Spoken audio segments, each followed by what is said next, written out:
요번에 그 동영상 조회수를 보니까 요번에 없더라고요. 우리 성도님들이 수요일날 금요일날 다시 안 들으신 것 같아요. 들으셨어요? 들으신 분도 있고. 근데 주일날 예배에 많이 오셔서 주일날 안 들으시니까 아마 그러신 것 같아요. 제가 그걸로 우리 성도님들이 한 번씩 더 들으시나 한번 체크하고 있거든요.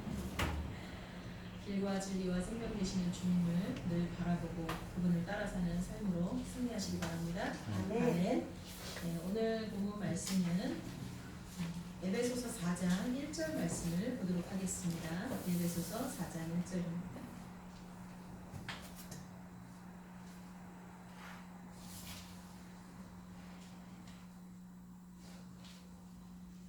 오늘 PPT를 담당하시는 우리 이재영 집사님이 영어 시험을 보러 가셔서 오후 예배를 드립니다. 그래서 준비가 좀 안 돼서 여러분이 직접 성경을 찾아주셔야겠습니다. 우리 한 목소리로 읽도록 하겠습니다. 313쪽입니다. 신약 313쪽. 그러므로 주 안에서 갇힌 내가 너희를 권하노니 너희가 부르심을 받은 일에 합당하게 행하여. 아멘. 우리 다시 한번 같이 읽도록 하겠습니다. 그러므로 주 안에서 갇힌 내가 너희를 권하노니 너희가 부르심을 받은 일에 합당하게 행하여. 아멘. 아멘. 제가 여러분에게 시 한 편을 읽어드리도록 하겠습니다. 이게 누구의 시인지 한번 생각해 보시기 바랍니다. 내가 그의 이름을 불러주기 전에는 그는 다만 하나의 몸짓에 지나지 않았다. 내가 그의 이름을 불러주었을 때 그는 나에게로 와서 꽃이 되었다. 내가 그의 이름을 불러준 것처럼 나의 이 빛깔과 향기에 알맞는 누가 나의 이름을 불러다오. 그에게로 가서 나도 그의 꽃이 되고 싶다. 우리들은 모두 무엇이 되고 싶다. 너는 나에게, 나는 너에게 잊혀지지 않는 하나의 눈짓이 되고 싶다. 아주 유명한 시예요. 네. 예, 그래도 이름이 나와요. 네. 우리 그 1952년에 발표된 김춘수 시인의 꽃이라는 시입니다. 꽃이라는 시. 이 시의 주제는 존재의 본질을 구현하기 위한 갈망. 뭐 어려운데 이게 뭐냐면 어떤 존재, 그 존재의 본 의미가 뭔지를 나타내기 위한 소원. 그런 것들이 이 시의 주제라고 말을 하고 있습니다. 그게 뭐냐면은 한마디로 꽃을 누군가가 이게 꽃이야 라고 이름을 지어주기 전까지는 걔는 그냥 하나의 몸짓에 지나지 않았다는 거예요.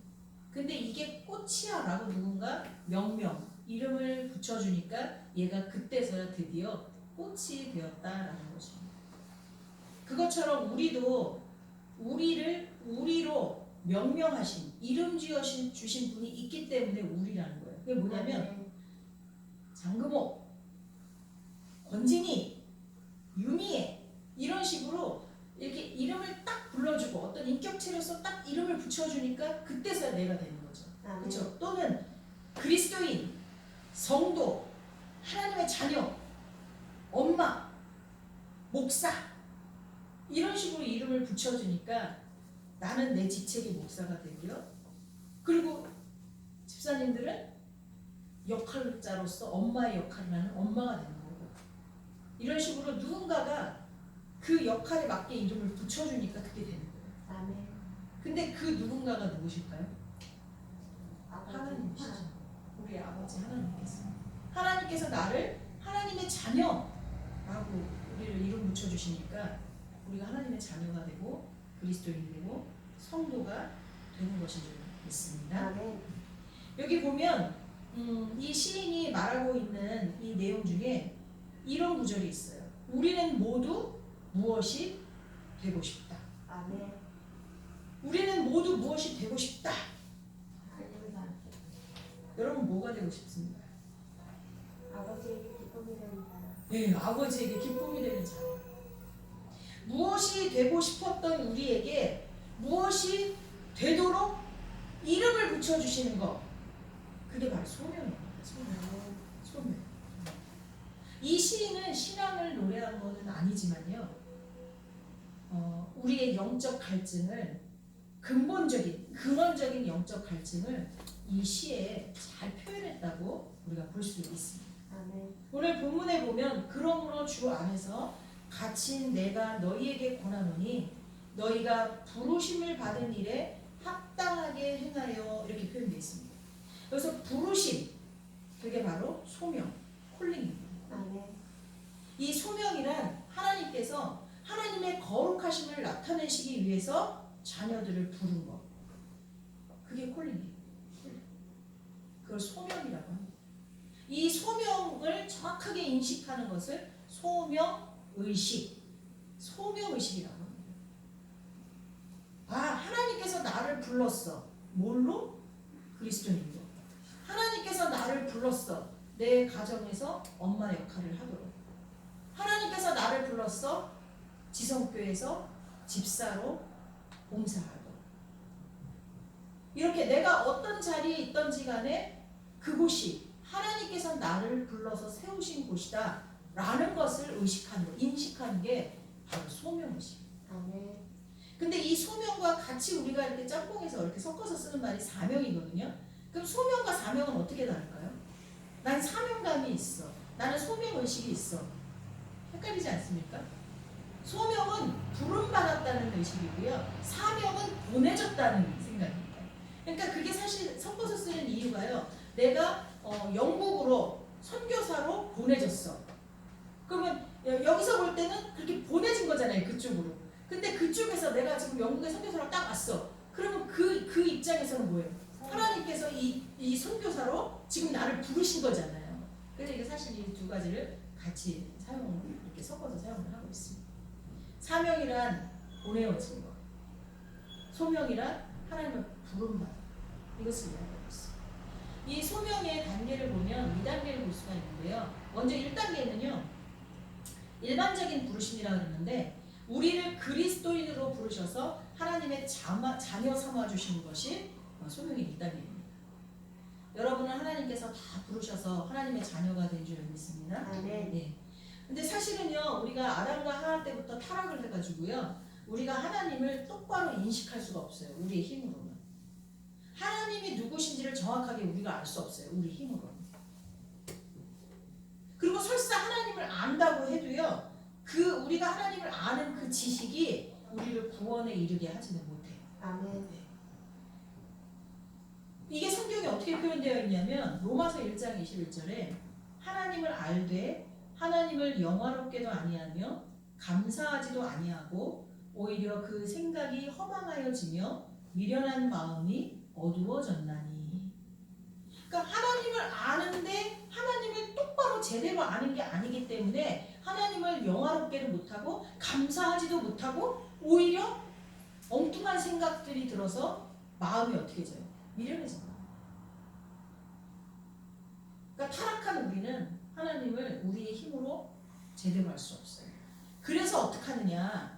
그래서 하나님께서 우리에게 하나님을 알 수 있는 지혜를 주시고 성령님이 우리 안에서 말씀을 조명해 주셔야만, 말씀을 깨닫게 해주셔야만 우리가 하나님을 제대로 알 수 있다는 것입니다. 아멘.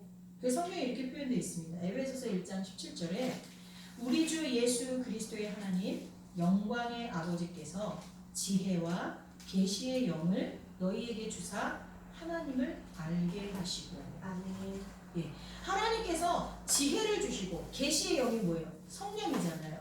성령님을 우리에게 보내주셔야 우리가 비로소 어떻게 한다고요? 하나님을 알게 됩니다. 아멘. 그래서요, 이 성경은요, 박사들이, 신학 박사들이 봐도 어려운데 초등학교도 안 나온 할머니가 성경을 이해하잖아요. 성경은 어렵기도 하고 쉽기도 한 거예요. 성령의 조명하심이 있으면 성경이 깨달아지는 거예요. 근데 성령의 조명하심이 없고 하나님이 주신 지혜가 없으면 아무리 자기가 그걸 연구하고 이거를 성경을 파서 알려고 해도 모른다는 거예요. 그러니까 여러분이 어떻게 하셔야 돼요? 성경을 읽기 전에는 항상 기도하셔야 돼요. 하나님, 하나님의 지혜와 성령을 내게 주셔서 내가 지금 읽으려고 하는 이 말씀이 깨달아지게 하여 주옵소서. 이 말씀 속에서 하나님께서 또 내게 말씀하시는 소리가 뭔지 듣게 하여 주옵소서. 이렇게 기도하고 성령을 힘입어서 말씀을 읽다 보면 그 말씀이 우리에게 온전히 깨달아지는 은혜가 있을 줄 믿습니다. 아멘. 그리고 고린도전서 12장 3절에서 또 이렇게 말씀하십니다. 그러므로 내가 너희에게 알리노니 하나님의 영으로 말하는 자는 누구든지 예수를 저주할 자라 하지 아니하고. 이게 뭐예요? 하나님의 영이 그 속 안에 있으면 예수님을 저주하지 못해요. 예수님을 저주받을 자라고도 하지 못해요. 하나님의 영이 있으면 그렇게 할 수가 없다는 거예요.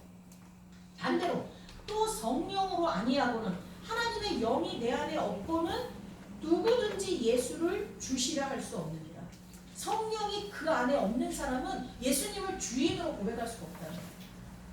그러니까 예수님을 믿고 예수님을 주인으로 고백할 수 있는 자는 성령이 이미 그 안에 있는 자입니다. 아멘이십니까? 아멘. 예수님이 여러분의 구주이십니까? 네. 아멘 하신 여러분 안에는 하나님의 영이 계신 줄 믿습니다. 아멘. 예수님을 구주로 영접한 자는 하나님께서 친히 부르신 결과로 그렇게 된 것입니다.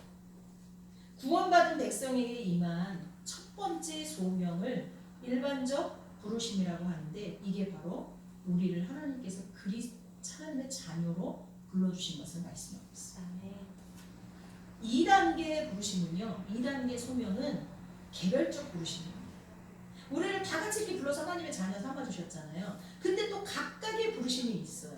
그건 뭐냐면 직장, 사역, 그 모든 것들, 그러니까 우리의 삶에서 부딪히는 모든 영역에서 우리가 감당해야 할 다양한 역할로서의 부르심을 말하고 있습니다. 아멘.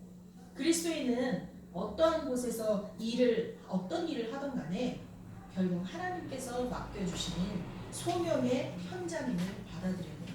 아멘. 여러분이 지금 어디에 있던 어떤 일을 하던 간에 그곳이 바로 하나님께서 나를 불러서 세우신 곳입니다. 아멘. 아멘이십니까? 아멘. 이 개별적 부르심에 대한 원칙적인 말씀이 두 군데 있습니다. 그 중에 첫 번째는 창세기 1장 28절인데요. 하나님이 그들에게 복을 주시며 하나님이 그들에게 이르시되 생육하고 번성하여 땅에 충만하라. 땅을 정복하라. 바다의 물고기와 하늘의 새와 땅에 움직이는 모든 생물을 다스리라 하십니다. 아멘. 이 말씀은 이 땅의 모든 영역에 하나님의 주권이 서도록 각 영역에 들어가서 하나님의 뜻을 드러내라는 뜻입니다. 우리가 속해 있는 모든 영역에서 하나님이 다스리시는 것이 증명될 수 있도록 우리가 그 각 영역에 들어가서 하나님의 뜻을 나타내라. 여러분이 속해 있는 가정, 직장, 학교, 어떤 곳에서 또 로마서 12장 2절에 너희는 이 세대를 본받지 말고 오직 마음을 새롭게 함으로 변화를 받아 하나님의 선하시고 기뻐하시고 온전하신 뜻이 무엇인지 분별하도록 하라. 이건 뭐냐? 하나님의 부르심을 따라서 삶의 각 분야에서 하나님의 뜻으로 그것을 변화시키라는 거예요. 아멘. 저와 여러분은요, 저와 여러분이 속해 있는 그곳에서 하나님의 뜻에 따라서요, 그것을 변화시켜야 될 책임이 있습니다. 아멘. 아멘? 내가 그곳에 속해 있는지 10년이 되고 20년이 됐는데도 그곳이 변화되지 않았다면 그 책임은 나한테입니다. 아멘이십니까? 나에게 주어진 소명을 내가 제대로 감당하지 못하고 있는 거예요. 그리스도인은 모든 선한 영역에 진출해야 합니다. 의료, 복지, 안보, 치안, 외교, 법률, 행정, 예체능, 서비스, 성직, 기타 등등 모든 영역에 진출해서 그 땅을 충만하게 하나님의 뜻으로, 하나님의 은혜로 충만해지도록 우리가 그 역할을 해야 되는 것입니다. 여기서 정복한다라는 건 뭐예요? 그 영역을 하나님의 주권으로, 하나님의 주권이 있는 곳으로 확대해 가야 된다. 오늘 교동문 낭독에서 너희는 먼저 하나님의 나라와 의를 구하라 그랬잖아요. 하나님 나라가 뭡니까? 하나님이 통치하시는 나라가 하나님 나라잖아요. 그러니까 내가 어떤 곳에 가든지 하나님께서 불러서 그곳에 세우셨다는 것을 인식하고 그곳이 하나님이 통치할 수 있는 곳이 되도록, 하나님이 통치하는 곳이 하나님의 나라잖아요. 하나님의 나라가 되도록 우리가 그 역할을 감당해야 된다는 뜻이에요. 미국이 어떻게 세워졌습니까? 청교도들이 박해를 피해서, 청교도들은요 그 16세기에서 17세기 그 영국과 미국 뉴 잉글랜드에서 칼빈주의의 흐름을 이어받은 개신교들을 말하거든요. 근데 그들이 이 박해를 받았어요. 이게 천주교하고 충돌이 생기잖아요. 그래서 박해를 받았는데 이들은 굉장히 근검절약하고 자신들에게 주어진 직업에 굉장히 최선을 다했어요. 그러면서 살아가던 사람들인데 그들이 박해를 피해서 메이플라워를 타고서는 아메리카 대륙으로 건너왔어요. 그래서 세워진 나라가 미국이잖아요. 미국. 근데 이들은요 자신들이 하게 된 일에 대해서 감사하고 그것을 소명으로 알고 최선을 다해서 하나님께서 창세기 1장 28절에서 주신 것처럼 땅에 충만하고 땅을 정복하고, 정복한다는 건 이건 내 땅, 이건 내 땅 그런 게 아니라는 거죠. 그 땅이 하나님이 다스리는 나라가 될 수 있도록 만들어간다는 뜻이거든요. 그 정복하고 다스리려고 했어요. 그러다 보니까 그들이 하는 일의 열매가 풍성하게 일어났어요. 그리고 잉여 자본이 막 생겨나는 거예요. 잉여 자본이. 그러니까 남는, 자기네들이 먹고 쓰고 원래는 욕심 안 부렸어요. 그럼에도 불구하고 열심히 자신들에게 주어진 일에 충성하다 보니까 자신들이 먹고 쓰고도 어때요? 남는 잉여 자본이 자꾸 생겨난 거예요. 그래서 그걸로 어떻게 해요? 후손들을 위해서 학교를 세우고 병원을 세우고 복지시설을 세워갔습니다. 소명의식에 뚜렷한 사람들은 이와 같은 일들이 그 사회에 일어나도록 하는 사람이에요. 근데 우리나라는 어때요?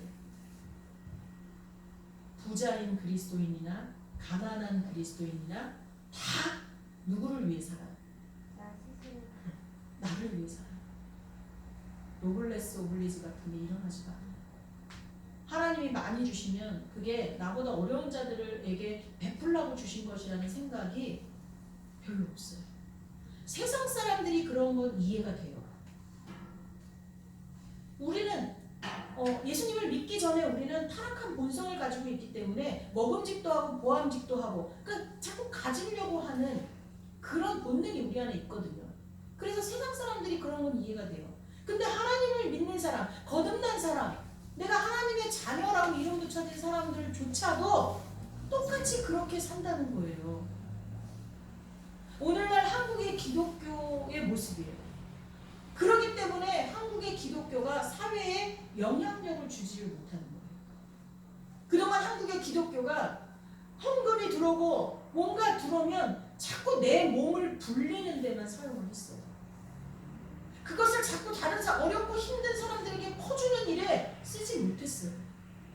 그러다 보니까 오늘날 이렇게 욕을 먹는 거예요. 이건 갑자기 일어난 일이 아니에요. 차곡차곡 우리의 잘못된 행실들이 쌓여서 결국 이러한 상황이 벌어진 거예요. 지금이라도 우리는 이것을 회개하고 구약에 보면 하나님께 드려진 예물은요 성직자와 고아와 과부와 가난한 자들을 구제하기 위해서 대부분 사용이 되었어요. 하나님께서 성전을 건축하라라든가 특별한 일을 주시기 전까지는 다 대부분 그런 데 사용이 됐어요.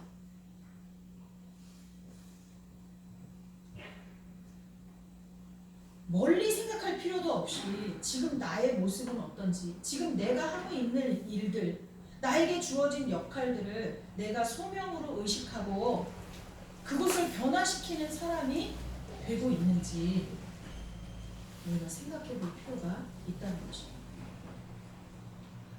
소명에 대한 교회사적 의의, 그러니까 교회사적으로, 교회의 역사적으로 볼 때 소명이 어떻게 그 의미가 변화되어 왔는지를 잠깐 설명을 하면 종교개혁 이전에는 소명은요 성직자들에게만 해당되는 거였어요.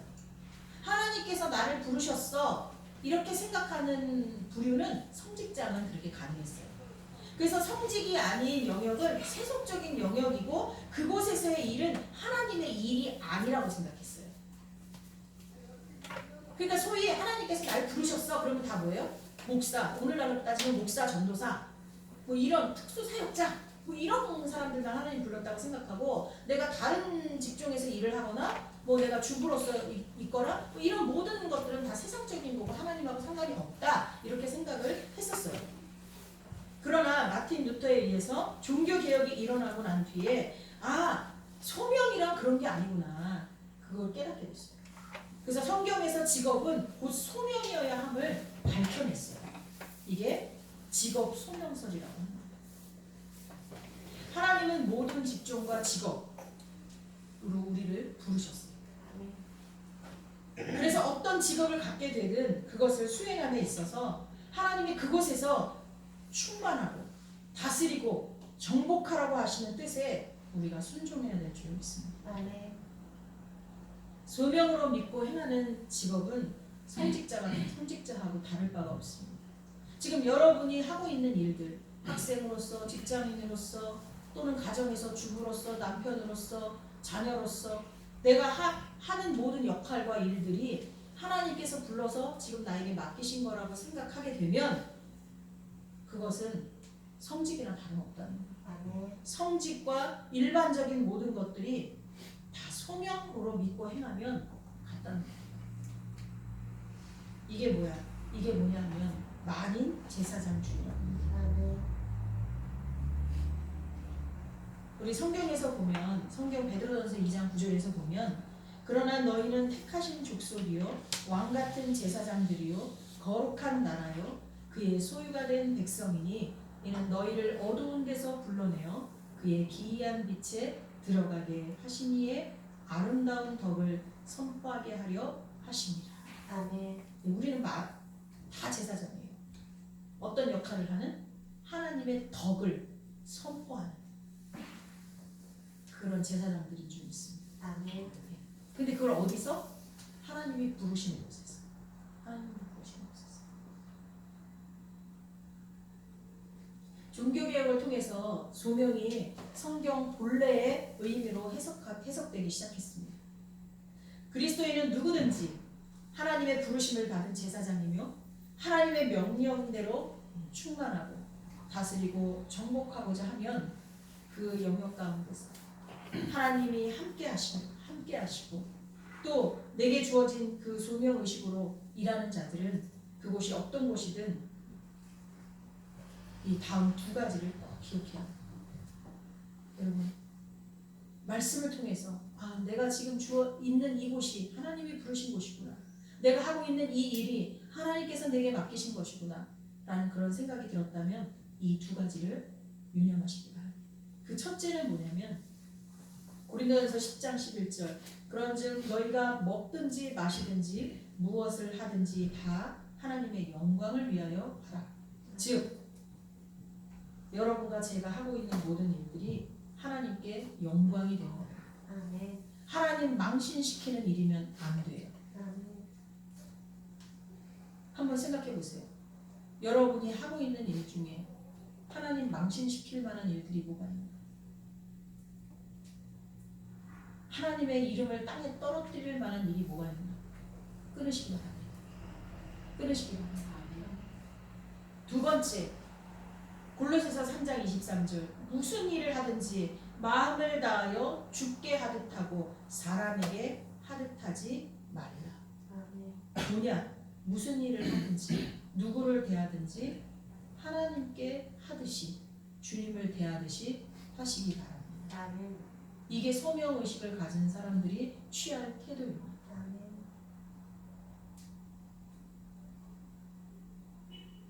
여러분 부모님에게, 여러분 자녀에게, 친구들에게, 동료에게 주님께 하듯 하고 있습니까? 여러분에게 맡겨진 일, 학생이면 공부, 직장인이면 직장에서 해야 될 역할, 일들, 이거를 하나님이 내게 맡기셨다, 하나님이 내게 하라고 하셨다 라는 마음으로 그 일들을 하고 계십니까? 그럼 절대로 게을릴 수 없습니다. 절대로 대충할 수 없습니다. 근데 사실 이렇게 하기가 힘들어요. 마치 여성들 같은 경우 스타킹 딱 맞는 스타킹을 신고 타이트한 스커트를 입고 타이트한 정장을 딱 입고 배를 쏙 집어넣고 조금이라도 살이 삐져나오지 않게 딱 긴장을 하면서 하는 것만 같아요. 남자들 같은 경우는 완전 분장을 하고 다 완전 뒤에 막 몇 킬로나 되는 그 몇 킬로 되죠? 그 완전 분장하고 뒤에 짊어지는 거. 완전 분장을 하고 행군하는 것처럼 그런 긴장감과 불편함이 따르게 되고 있습니다. 우리가 누구를 대하든 이거 내가 주님께 대하듯 해야지. 어떤 일을 하든 이거 나한테 하나님이 맡기신 거야. 이거랑 하나님의 이름이 망신당하는 거 아닐까? 이거를 맨날 의식한다는 게 쉬운 일이 아니에요.